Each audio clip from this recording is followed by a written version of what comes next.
The ASUS MeMOPad HD7.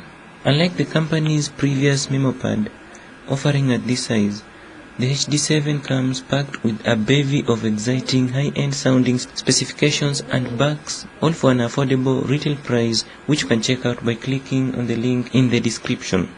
The HD7 offers a 7-inch screen at the same 1280x800 resolution as the original Nexus 7, and also arrives with a quad-core processor and 1GB of RAM. It's a MediaTek MTK8125, which is very similar to the MTK6589 that can be found in many Chinese market phones. MediaTek designs its processors to be inexpensive but with good performance and good battery life. And the MTK8125 here is no different. It contains 4 ARM Cortex A7 cores. Unlike many other budget tablets, ASUS hasn't skimped on the screen. It offers a high 216 ppi density, comfortably beating the iPad mini and the Samsung Galaxy Tab 3.7.0. Being an IPS LCD screen, it has fantastic viewing angles. It does suffer from a little more glare and the color balance seems a little favored towards a yellowish tint, but these are just minor complaints.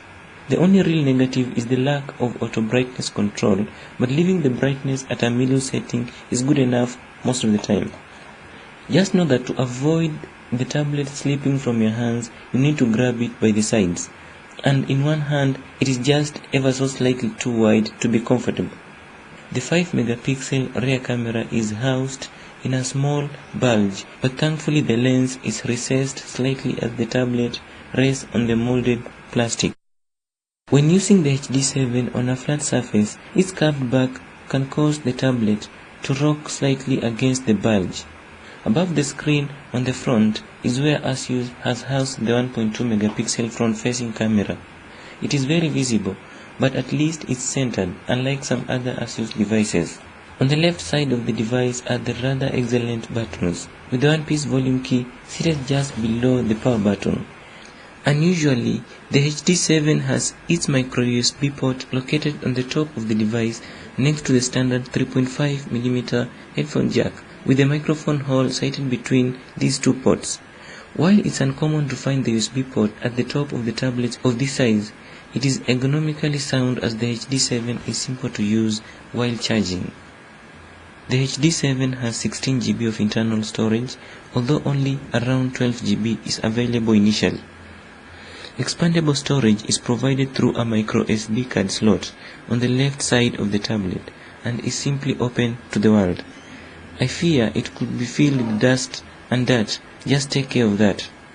The card clicks in and is simple to remove while being held insecurely at the same time. ASUS provides 16GB of cloud storage for 1 year. ASUS has managed to include stereo speakers in the HD7 despite there being just a single speaker grill. The two physical units are housed behind it and provide some satisfyingly loud output. They do distort quite heavily at high volumes, which is no surprise given just how loud they can go. The final piece of the puzzle in the makeup of the HD7 is the battery. It's the same basic capacity as in the new Nexus 7 at 15 watt-hours. ASUS quotes 10 hours of battery life, which seems a bit optimistic, but not entirely unrealistic. The tablet sips power during extended sleep periods and has a fairly efficient chipset. It is, however, fairly rapid to charge despite the power plug adapter provided in the box not having as high an output as some that are provided with tablets. While some Android device makers like to employ fairly hefty customized interfaces on top of the stock Android one, ASUS has always taken a more subtle approach, and things are no different on the HD7. In general, this is something that I do applaud, as when it is done well, you get the best of both worlds, the excellent stock Android interface and useful enhancements that take it to the next level.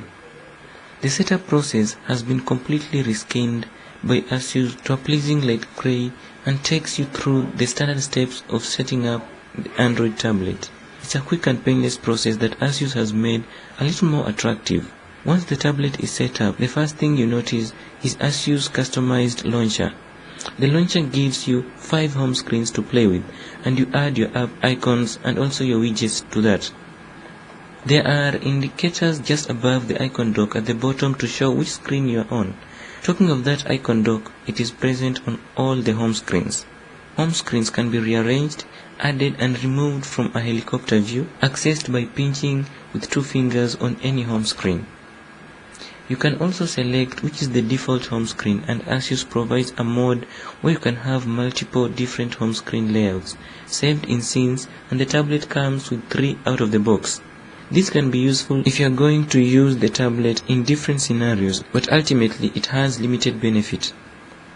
ASUS has always customized the notification drawer, accessed by swiping down from the top of the screen, and the HD is no different.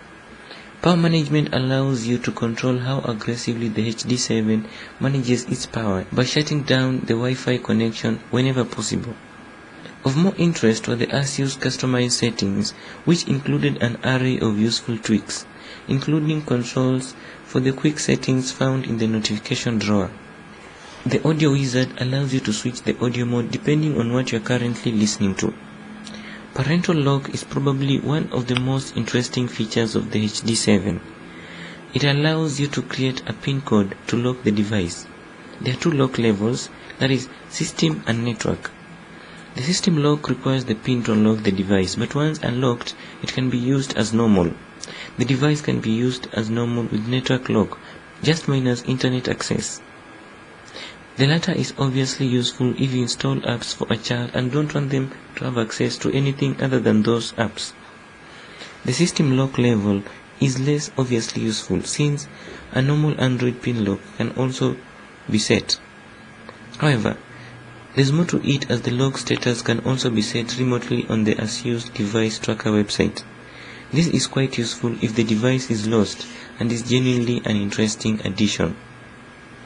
The ASUS device tracker website can also locate your tablet, but it does require you to sign in with either an ASUS account or a Google account. The one major flaw in all this is that if you remotely lock the network access, there doesn't seem to be a way to unlock it, as the device cannot connect to the internet to receive the new lock state instructions. The ASUS keyboard sports a simple blue and grey theme and adds a row of numbers to the top in both portrait and landscape orientations. It's a reasonably good with a fairly accurate predictive text engine at its heart.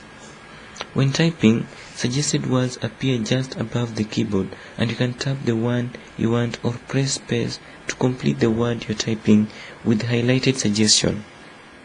It supports multiple languages and has a mic button to activate the standard Android speech recognition from the main keyboard. The way the ASUS MeMOPad HD7 performs befits its budget offering and low price. That's not to say it performs poorly, but it's not at the top of the league either. The 1.2 GHz quad-core processor churns root tasks at a fair pace, but it does feel like something from the past.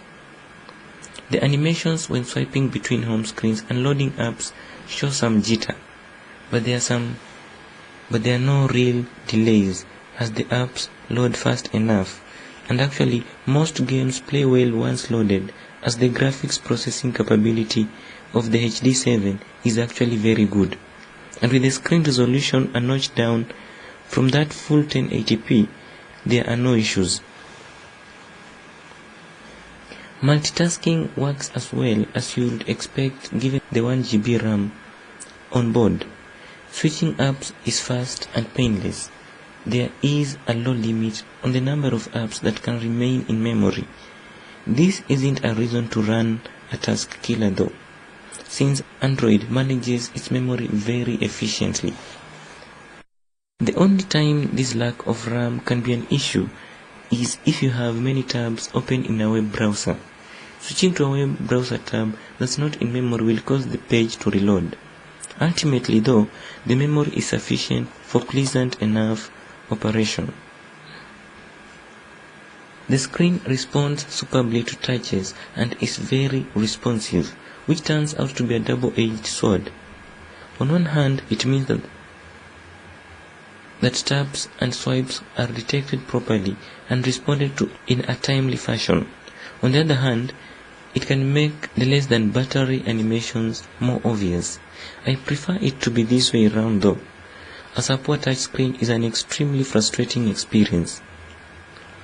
Going to the browser, as a device mainly designed for media consumption, the web browser will be heavily used as an app on the HD7, and in fact there are two here. The stock Android browser is on board, although there is no icon for it on the default home screen when starting up the tablet. It's an excellent minimalist browser with a good layout. You can even sideload the Flash player onto it if you are so inclined. Your tabs go across the top with the browser control just underneath. There is no full screen browsing mode, so the tabs and controls stay on the display all the time, taking up a little space. Chrome is also provided on the HD7, as its shortcut icon is on the default home screen. It's likely to be the web browser most people will use. Unlike some Android devices, the ASUS MeMOPad HD7 offers a simple range of media and entertainment based around the standard Google Play catalog. Once you have media downloaded, playing it shows off some nice features of the MeMOPad HD7. ASUS has gone far ahead and done a good job making the screen comfortable to read on for extended periods, as well as excellent for watching movies. The speakers are loud and reasonably clear, and actually better than most tablets, which makes listening to music quite enjoyable. Obviously, there is very little stereo separation and the speakers face away from you, but output is still of a decent quality. Taking pictures with the tablet is becoming a more common sight, but I will consider it nothing more than an emergency measure. The HD7 is too large to hold inconspicuously, but its camera is quite usable. The shots are poor quality, but it's quick and simple to use, and convenient when you have nothing else to hand. The interface covers all the bases and is self-explanatory, so taking a picture or starting to record a video can be done from the same interface, so there is no need to select what type of media you are capturing first.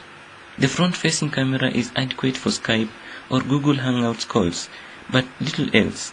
Your selfies are going to be grainy, noisy, and just basic, while videos are recorded at 720p, though I wouldn't recommend that you bother with this quality so much. It's not the best quality. The videos from the main camera can be recorded at 1080p and come out better than the photos, but they still struggle to produce the detail and hold focus especially well. Looking at the apps, the Google Play Store is now widely stocked, with all major popular apps and games that you will want. However, there remains a dearth of tablet apps, a space where Google has struggled to engage developers, especially when you compare it to the wealth of quality apps that are there for the iPad. Since this is an Android device, all of Google's apps are available, including Gmail, Google Plus, and Google Maps, all of which work well. The one app that doesn't really work so well is Google Maps, and this is not Google's fault. The MediaTek chipset in the HD7 is well known for having GPS issues, and ASUS does not seem to have solved them. It took over 5 minutes to get a GPS lock on the first attempt, and around 1 minute thereafter. So just note that there's a little bit of a problem, but it's not really a big issue, because as the more you use the phone, the more it becomes more efficient at this. Despite having a fairly small 15 watt-hour battery capacity, ASUS has managed to endow the MemoPad HD7 with decent endurance. In constant use, the tablet is easily capable of 7 hours screen time, which is excellent at the budget end of the market. It makes a good companion for a long-haul flight and easily provides enough viewing time for 2 or 3 films. So, this is a budget tablet that actually exceeds my expectations in many ways. It's keenly priced and is very capable. Audio through the built-in speakers and headphones is loud and clear and reasonably clear, making this a great tablet for watching movies and listening to music. As a budget tablet, the MemoPad HD7 perfectly fits the bill. It's fast enough, has all the features you'd expect, and particularly a vibrant screen that is sharp and a pleasure to use. As an added bonus, it's extremely responsive to touch. If you already own a small tablet, then the HD7 is unlikely to appeal, but for people dipping their toes into the market for the first time, this is a very credible option. It won't cost you so much, therefore you can check out some Amazon offers by clicking on the link in the description.